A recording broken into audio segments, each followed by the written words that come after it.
minutes. Thank you so much, Chairman.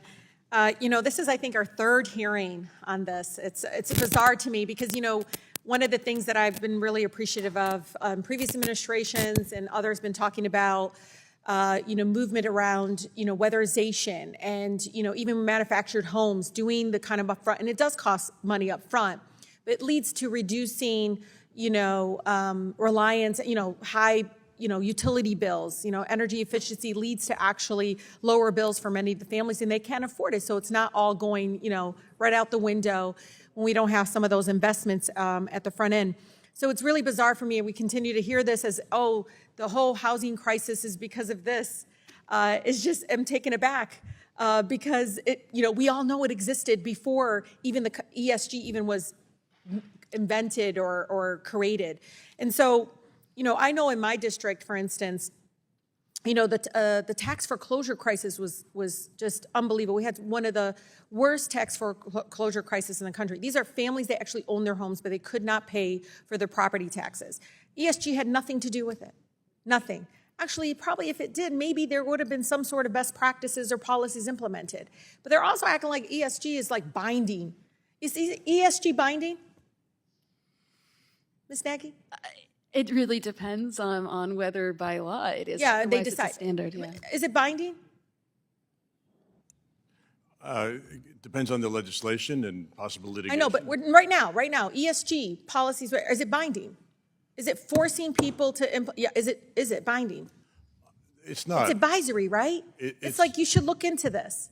It's a factor that can be looked at because it may have correlation with risk magnitude, and it's consistent with fiduciary duty in the investment community. Sure. How about you, ma'am? Code's requirements are binding, yes, ma'am. Oh, they're binding. They're requiring them to look at these things because because it's actually increasing their mortgage payments?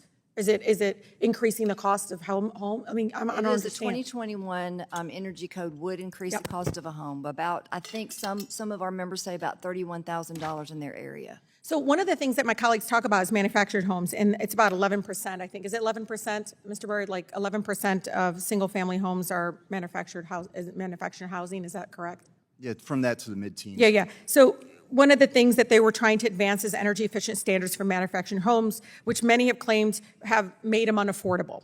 But though the data and everyone shows that the cost to comply with energy standards, actually those improvements reduce maintenance utility costs for manufacturing housing residents in the long term. Is that correct? That's not correct. Well, really? Why is that? Well, you tell me, because you're all acting like this environmental, this whole little policies around looking at the fact that we have a climate crisis is increasing the cost of manufactured homes, which we all know is because of private equity firms, because of investors. Ms. Nagy, I'm right. All this existed before that. And now that we're telling them, hey, you got to be more responsible, that all of a sudden we're saying, no. You're the reason that we got to increase costs on these folks. Private equity firms aren't generally involved in the manufacturing. I'm just telling you, this is overgeneral because it's only 11% of your business. You're saying right now that's not the reason that manufactured homes are rising costs. You're saying it's ESG. I'm saying it's a contributor, and it is binding. It's a contributor? It is. When did ESG come up in the manufactured homes industry? When? ESG is a framework. It's the mandates. When did it come about? When did they start talking about? 2019? 18? We're facing these DOE. When did they start talking about ESG in your industry? No, I really mean it, you guys, because understand this. This is the bizarre thing. I've never even heard of ESG until now. Like I'm really curious because to me, my families, they've seen the rising cost of housing, not because of ESG. It's because of all the other issues I wish we would be more targeted around talking about. Because majority of the homes in my district are less than $100,000, but we can't get some of these banks to actually loan because it's not profitable. So somebody that wants to buy a $60,000, $70,000 home in Wayne County, Michigan, can't find somebody to lend it to them because it's not profitable. So what do they, literally everybody else is swallowing up these homes because 60, 70 investor firms come together, they buy a bunch of them, they turn them into rental properties.